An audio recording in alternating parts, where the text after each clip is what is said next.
Gracias por venir, hermanos. De verdad que apreciamos muchísimo el esfuerzo que cada uno de ustedes hace para estar hoy aquí en la casa del Señor y congregarnos. Fue de mucha bendición ahorita mientras cantábamos un coro donde se enfatizaba la esencia del Evangelio, donde era sumamente importante ver la manera en la que Dios se acerca a nosotros, ver la manera en la que Dios llega hasta nosotros en una forma tan única. Les pedí al grupo musical que el domingo próximo vuelva a cantar este coro un momentico antes de la predicación, justamente por el contenido que tiene, haciendo alusión a dos momentos importantes en la vida del pueblo de Israel. Gracias. Haciendo alusión a dos momentos importantes en la vida de Israel. Uno, cuando se abrió el Mar Rojo, el pueblo iba pasando, el mar se abrió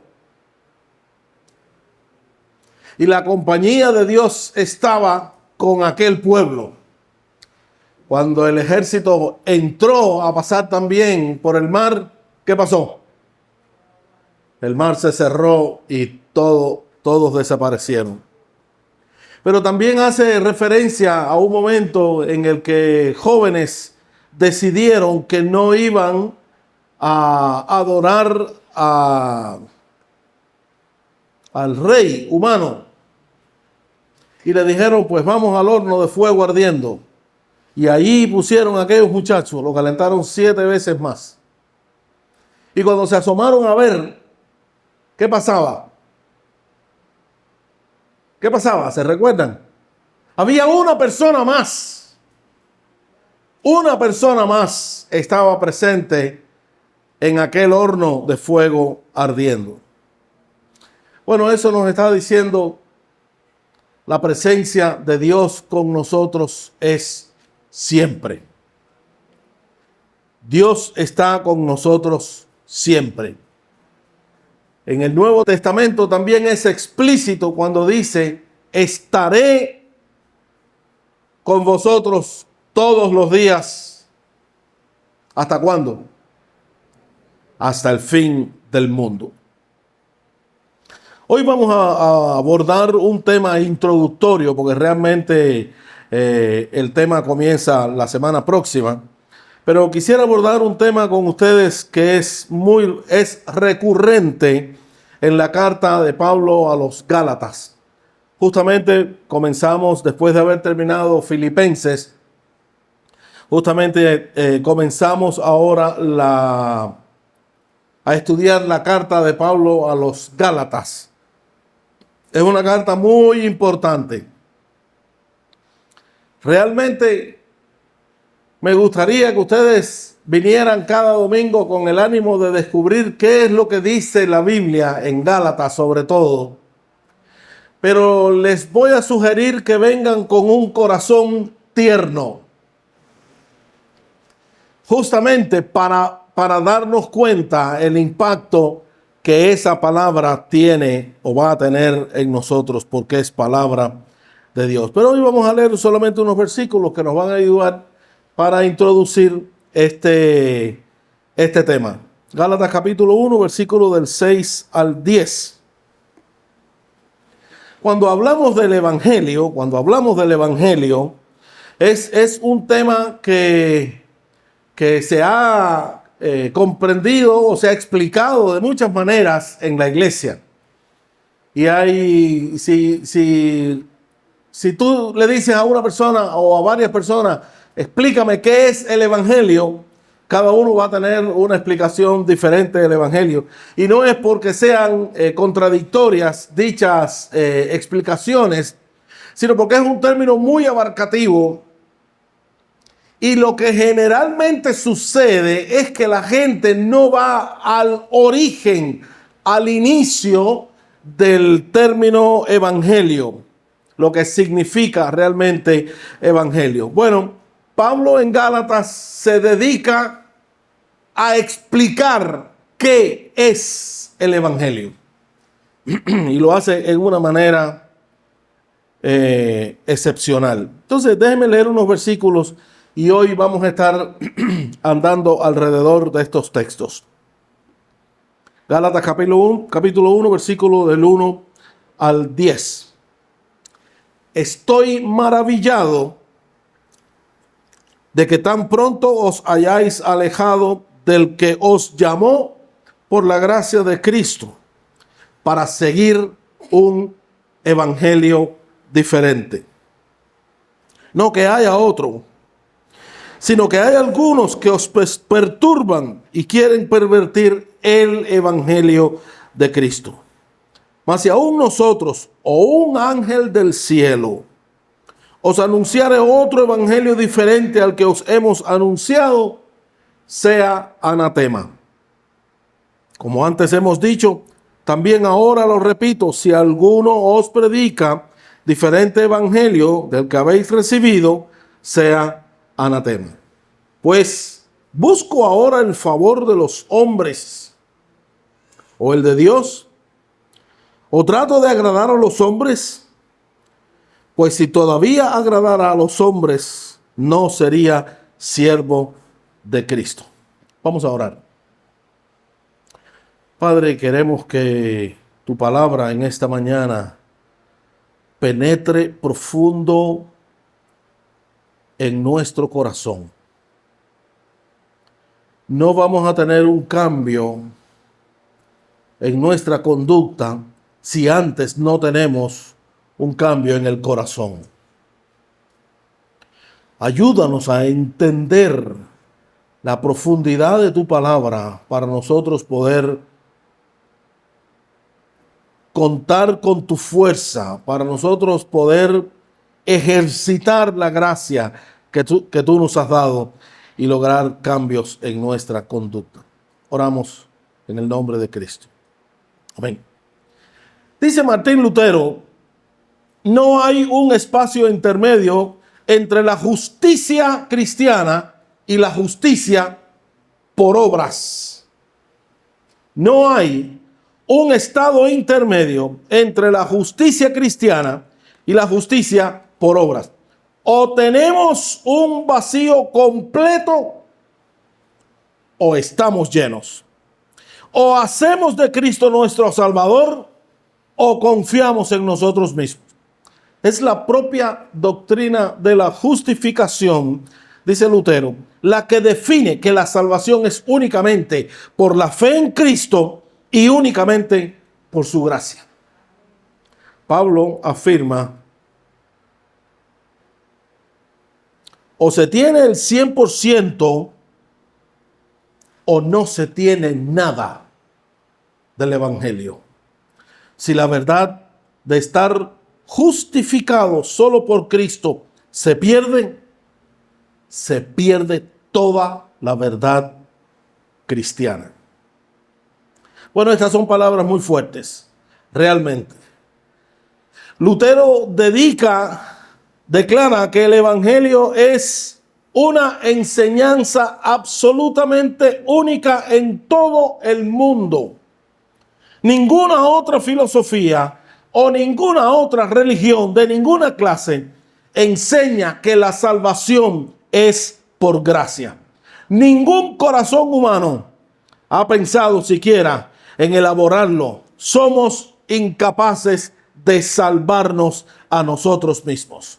Somos incapaces de salvarnos a nosotros mismos. Enfrentamos varios conflictos con alguna de estas ideas que Lutero nos deja y que otra vez Pablo aquí en Gálatas va a ser muy, muy claro a la hora de hablarnos. En primer lugar, Lutero dice, o somos salvos por la gracia de Cristo o no somos salvos. No hay un estado en el medio que diga, estás en proceso de entender la gracia humana. No existe. Esa es una mentira que muchas veces nosotros hemos adaptado a nuestro sistema religioso. Somos salvos únicamente por lo que Cristo hizo en la cruz. No sé si hay alguien que todavía tiene un poquitico de duda sobre esto. Somos salvos únicamente por lo que Cristo hizo en la cruz. Punto. Ahora sí decimos amén, ¿verdad? ¿Por qué razón? Porque nuestro interés final y mayor es lograr una conducta cristiana. ¿Cómo hemos visto, cómo hemos experimentado a través de la historia de la iglesia que le decimos a la gente cómo lograr una conducta cristiana? Y ahí es donde hemos muchas veces tergiversado y ofendido los conceptos de justificación por la fe en Jesucristo, por la gracia de Dios, y la santificación bajo la misma gracia de Dios. Avancemos un poquito. El evangelio debe ser central en la vida del creyente. En realidad, nosotros no entendemos las profundas implicaciones y aplicaciones del evangelio hasta que comencemos a entender que el evangelio es central en nuestra vida. Piense un momentico.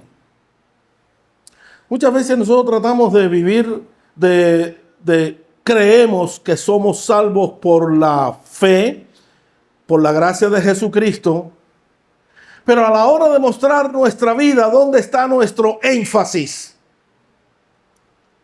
En las cosas que hacemos para justificar nuestra fe. Entiendan esta relación. Efectivamente hay una relación entre lo que creemos y lo que hacemos. Pero cuando hay una consecuencia, cuando una es consecuencia de la otra, no cuando nos esforzamos para ser buenos, para lograr el beneficio de Dios. Hace unos años escuché a John Piper decir, a la gente le gusta más los beneficios de Dios que Dios mismo.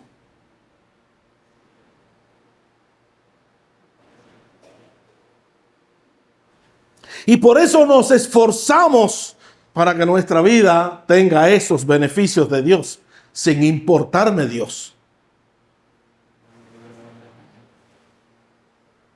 Pero el evangelio tiene que ser central en nuestra vida. Solo cuando el evangelio se aplica más y más profunda y radicalmente, solo cuando pensamos en toda su verdad, entonces produce fruto y crece para vida eterna. Y realmente le hemos puesto una carga emocional, una carga, un peso encima a muchos creyentes cuando le decimos, pero los vamos a conocer por sus frutos. Si no has cumplido esta serie de frutos, entonces tú no eres parte de nosotros. No estoy diciendo que el cristiano no tiene que tener frutos. Sí, pero son frutos que vienen a consecuencia de esa relación íntima con Dios, de ese proceso de transformación que se da en la relación que tenemos cuando el evangelio es central en nuestra vida. No antes. Antes estamos poniendo una carga encima de las demás personas sin lograr en ellos ningún resultado. La noticia, el evangelio, permítame un momentico definir lo que realmente es el Evangelio. Y vayamos en algunos pasos. Número 1, el Evangelio es la noticia en lugar de instrucciones. Cada palabra aquí tiene sentido. El Evangelio es una noticia en vez de instrucciones. Y lo voy a explicar con un hecho. Una vez en una iglesia me invitaron a predicar, una buena iglesia, no puedo decir otra cosa. Una iglesia grande, una iglesia con muchos jóvenes. No sé cómo aguantaron ahí, pero era una iglesia bastante buena. Me invitaron a predicar en Navidad porque el propósito principal era que iban a develar el arbolito de Navidad. Y yo tenía que predicar sobre la enseñanza bíblica del arbolito de Navidad.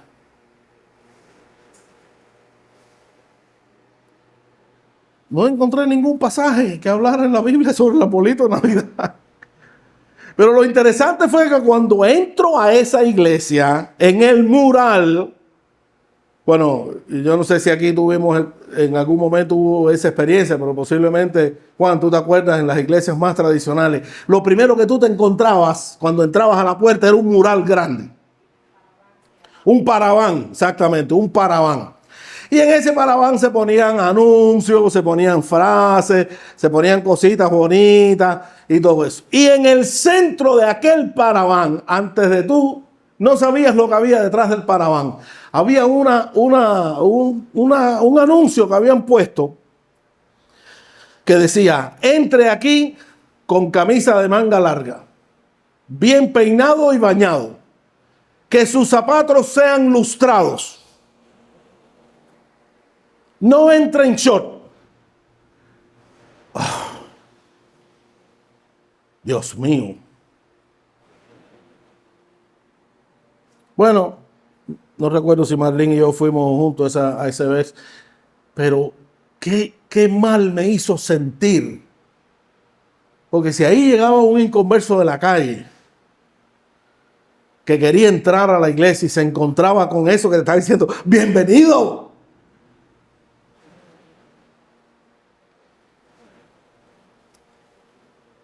Porque el Evangelio no son instrucciones. El Evangelio no te dice cómo vivir. El Evangelio te da la noticia y vivimos a consecuencia de esa noticia. Es la noticia de lo que Cristo hizo por ti. Y la fuerza que tenemos para vivir cada día es por lo que Cristo hizo por ti.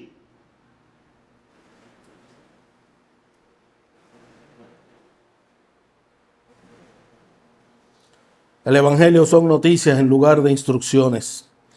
El Evangelio es gracia en lugar de méritos. El Evangelio es: yo soy aceptado por Dios a través de Cristo por cuanto obedezco a Dios. Noten que no queda por fuera nuestra responsabilidad. Yo obedezco a Cristo como consecuencia de haber sido aceptado por Dios. Lo primero de nuestra vida es que hemos sido aceptados por Dios. Eso es salvación. Eso es la salvación. Hemos sido aceptados por Dios. Una gracia transformadora que cambia mi corazón y cambia mi motivación. Cambia mi corazón y cambia mi motivación. ¿Qué dice la religión? ¿Qué diría aquel paraván? Yo obedezco a Dios, por lo tanto soy aceptado por Dios. ¿Se dan cuenta de la diferencia? El Evangelio dice: ven como eres, que Dios te acepta como eres. Nosotros estuvimos de pastor en una iglesia en el campo y la mayoría de los creyentes vivían de la vega de tabaco. Entonces, ya tú sabes, vivían de la vega de tabaco. Tenían que probar el tabaco muchas veces para saber si tenía calidad o no. Entonces, la iglesia se ocupaba de que los creyentes no fumaran. De hecho, una vez me mandaron a disciplinar a un inconverso porque fumaba. Y el hombre venía a la iglesia. Imagínate cómo hacerlo. Pero lo que me llama la atención es, una vez en aquella iglesia, una de las últimas veces que prediqué, ya salíamos de ahí. Yo dije, a Dios le va a gustar un día cuando empiecen a entrar personas por esa iglesia que dejan el cabo de tabaco en la puerta y no se esconden de hacerlo.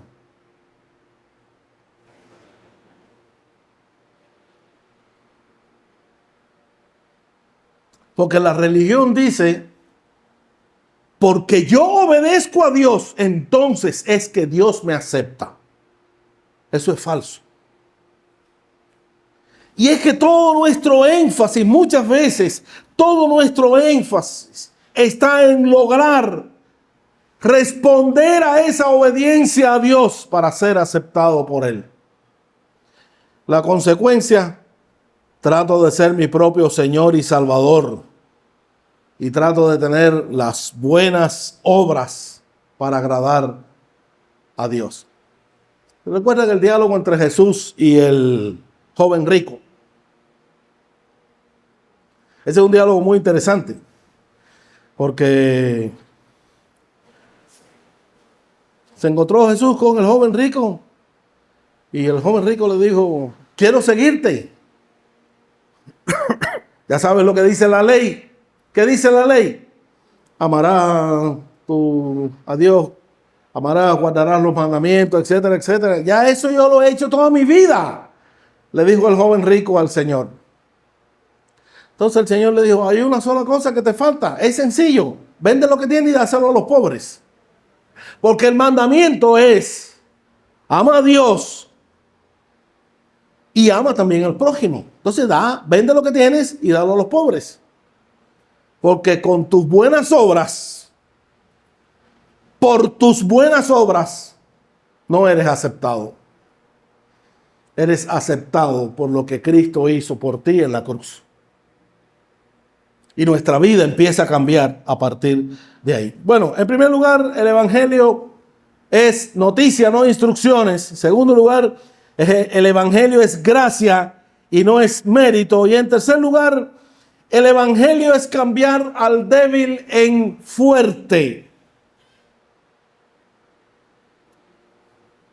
El Evangelio es cambiar al débil en fuerte.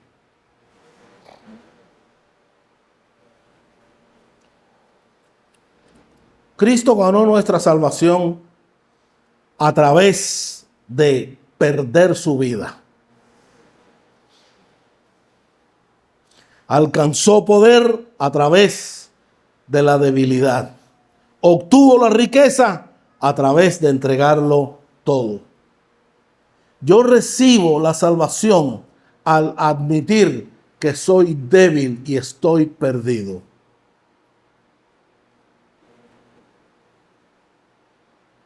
Pablo, Romanos 7 y 8, hay un paralelismo muy interesante ahí, una conversación que continúa, comienza en el 7 y termina en 8 de Romanos.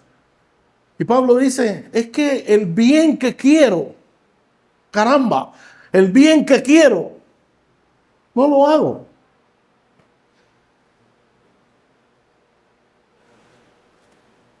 El poder de Dios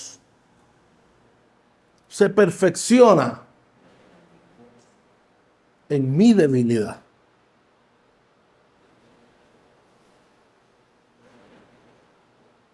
Así que muchas veces eso de súper cristiano, el poder de Dios se perfecciona cuando eres débil.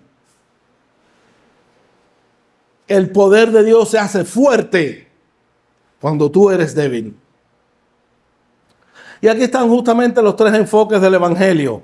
Es noticia, es gracia, cambia al débil en fuerte y eso hace un impacto muy fuerte en nuestra vida. Déjeme dejar eso un poquito más adelante. Dios prometió estar con nosotros siempre. Dios ha prometido estar con nosotros siempre. ¿De qué manera nosotros podemos llegar a ser fuertes en medio de nuestra debilidad si Dios no estuviera con nosotros todo el tiempo?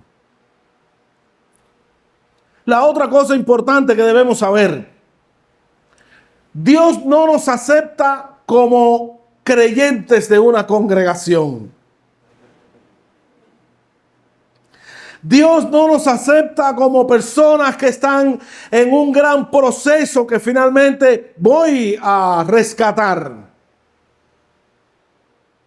¿Cómo nos acepta Dios? ¿Cómo nos acepta? Hijos. Nos acepta como hijos. Nuestro estatus cambió radicalmente cuando la gracia de Dios se hizo operativa en nuestra vida. Ayer estábamos perdidos y hoy somos hijos. Hijos. Dios nos hace fuertes en nuestras debilidades. No hay manera de entender el evangelio fuera de esta dimensión. No hay manera de entender el evangelio en una manera sencilla que no es necesario el evangelio, que son más importantes otras cosas. No es posible. De la única manera que vivimos vidas rectas como quisiéramos, ejemplares como quisiéramos, es entender que Dios está haciéndonos fuertes en medio de nuestra debilidad. Entonces es mejor llegar a Dios siendo débiles que no creyéndonos ser fuertes. Porque justamente la clave de ese reavivamiento viene con entender el cambio profundo que da el evangelio en nuestra vida. No es por otro esfuerzo, no es por otro ánimo que tengamos, no es por otra enseñanza.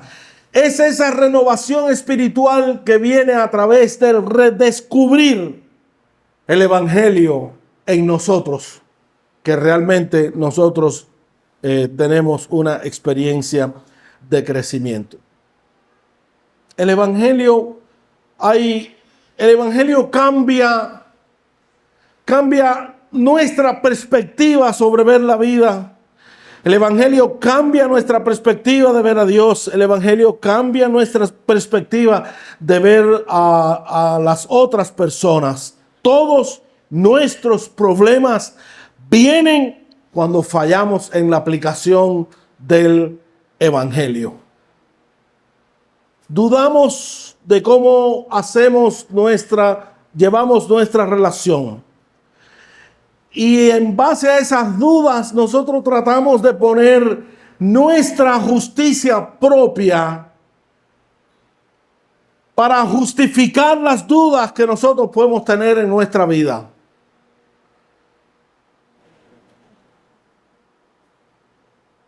La única cosa que quita la duda es la confianza en la verdad. La duda se elimina cuando hay confianza en la verdad. Cuando tú eres capaz de creer en esa verdad.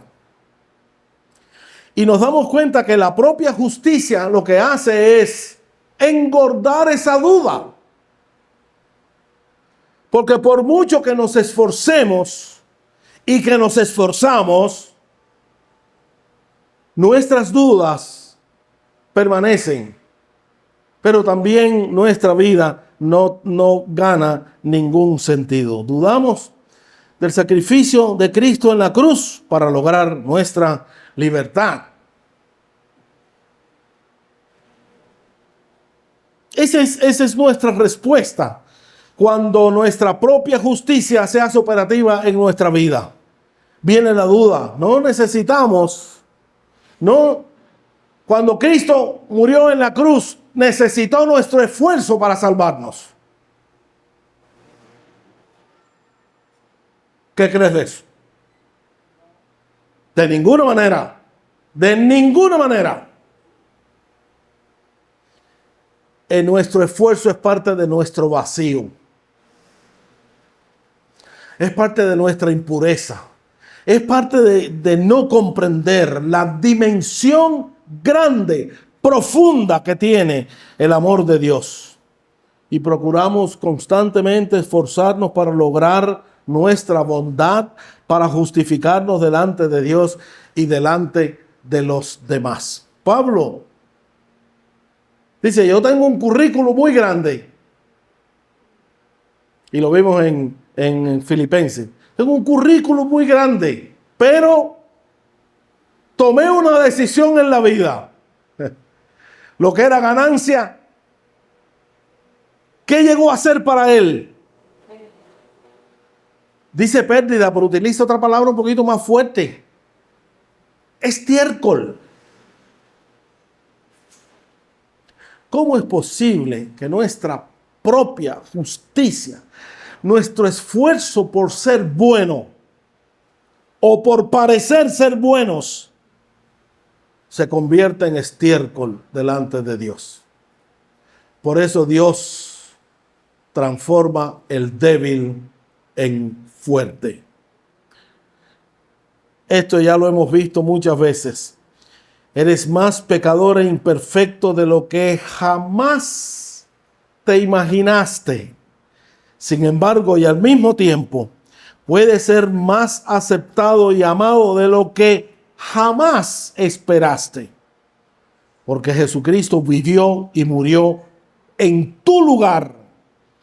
Dice la Biblia, la salvación es de Jehová. Ahí se da una relación muy interesante entre ser justos y ser pecadores. Al mismo tiempo, cuando tenemos ese encuentro con Jesucristo y su gracia nos acepta y Dios nos acepta, hemos sido justificados delante del Padre. ¿Qué significa justificado? Bueno, una de las acepciones de esa palabra es, cuando nosotros íbamos a la escuela y yo no quería ir, yo le decía a mi hermano, ve y dile a la maestra que yo no pude ir porque se me fue la guagua. Y él me justificaba ante la maestra. No pudo venir porque se le fue la guagua. Esa es una acepción de esa palabra. Ahora, en nuestros términos, en el término del Evangelio, cuando Dios nos ve justos, Dios mío, esto es tremendo. Dios no tiene en cuenta nuestro récord pasado. Dios no tiene en cuenta nuestro pecado y nuestra maldad. En nuestros años en Colombia estudiando, tuve la oportunidad de ir a la cárcel La Guayana casi todos los lunes.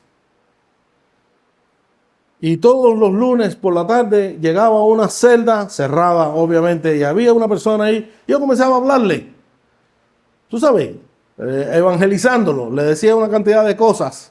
Y el hombre ni me prestaba atención. Ni me prestaba atención. 3 años, 2 años ahí. Y un día le dije, te voy a regalar un Nuevo Testamento, porque ya me estaba aburriendo de él. Te voy a regalar un Nuevo Testamento, busca ahí lo que te dice la Biblia y obedece lo que ahí dice. Y me fui. Al próximo lunes, él me llamó. Y me dijo, entra a la celda que quiero hablar contigo. Yo soy guardaespaldas personal de Pablo Escobar. He asesinado cientos de personas.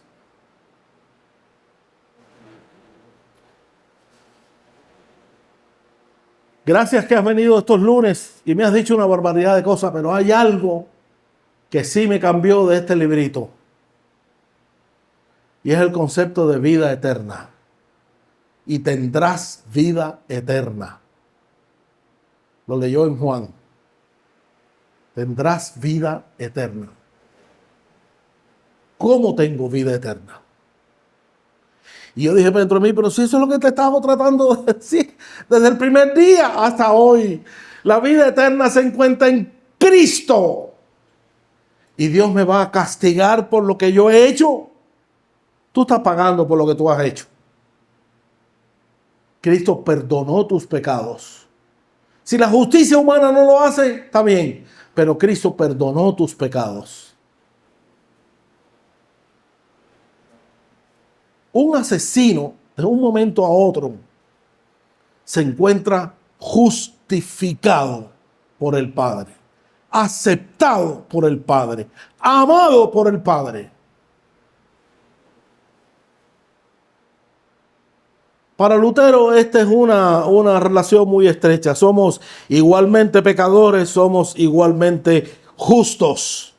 Al mismo tiempo somos pecadores, al mismo tiempo somos justos. Cuando nos percatamos de que somos pecadores delante de Dios, eso nos humilla y nos hace reconocer nuestras limitaciones.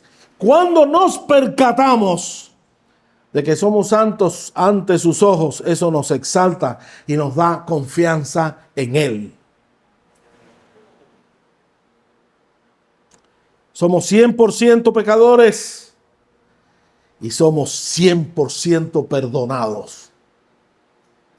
Cuando la COVID, di un viaje a Estados Unidos y había que andar con los nasobucos. No sé si ustedes se recuerdan que tenía un nasobuco que por aquí decía 100% pecador y 100% perdonado. Y cuando llegué aquí al aeropuerto, la mujer siempre, la persona que te atendía, la cosa médica, siempre miraba esto de 100% perdonado. Digo, ¿por qué usted es tan malo? Porque solamente miraba aquí 100% pecador, 100% pecador. Yo le dije, pero tienes que leer esta parte. Soy 100% perdonado por lo que Cristo hizo por mí y por ti. Esa dicotomía de pensar que somos pecadores y que a la vez somos perdonados, no dice que somos perfectos, dice que somos perdonados.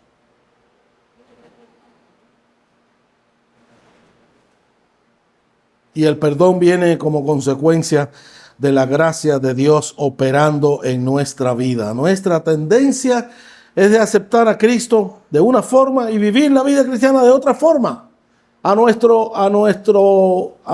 entendimiento. La vida cristiana es obra de Dios porque es una vida sobrenatural.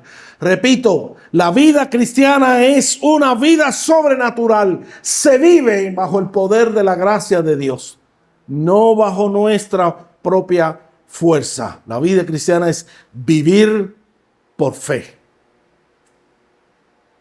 Pablo le está diciendo a estos Gálatas, ya para terminar, ¿cómo es posible que ustedes cambiaron de evangelio tan rápido? ¿Cómo es posible que ustedes hayan cambiado de evangelio tan rápido? Si viene un ángel, si viene otro de los apóstoles, si viene cualquiera otro, sea anatema. Viene a enseñar otro evangelio, sea anatema. El problema es que en Gálatas, ahí también en la historia de Pablo y Pedro, hay también una discusión muy interesante que se dio en Jerusalén, que Pablo aquí lo muestra, donde Pablo trató de congraciarse con los judaizantes y le dijo, bueno, también que se circunciden. Y Pablo dijo, no, eso no es el evangelio.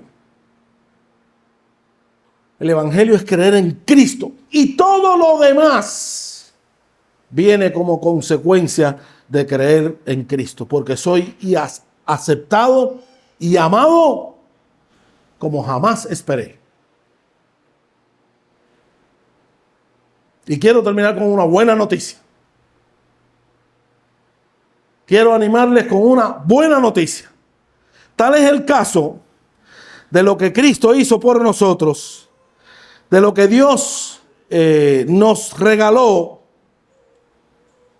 del hecho grandísimo de la salvación, que quiero volver a leer los textos que se leyeron en el tiempo de los cánticos. Pon tus sentidos en estas palabras. Oigan esto. Aquel día dirás: cantaré a ti, oh Jehová, pues aunque te enojaste contra mí, tu indignación se apartó y me has consolado.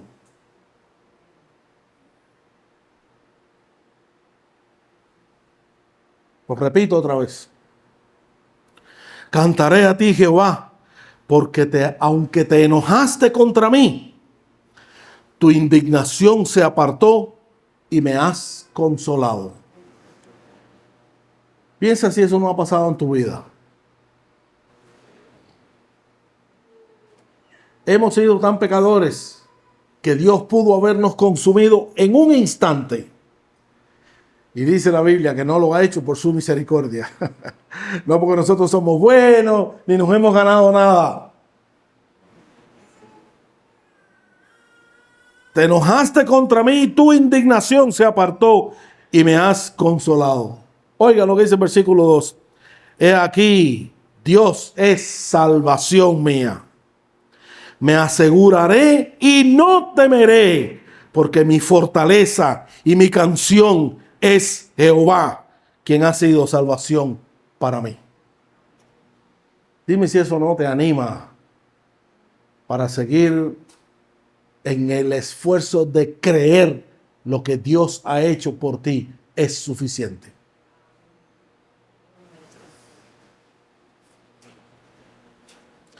Vamos a orar.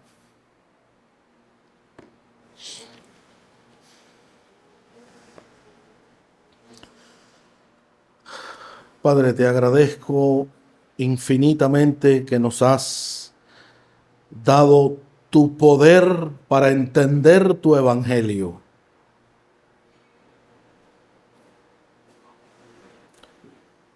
Qué experiencia más alentadora, qué experiencia más confortante saber que tú echaste a un lado tu ira y decidiste amarnos. Al menos tu ira no cayó sobre nosotros, sino fue sobre tu Hijo.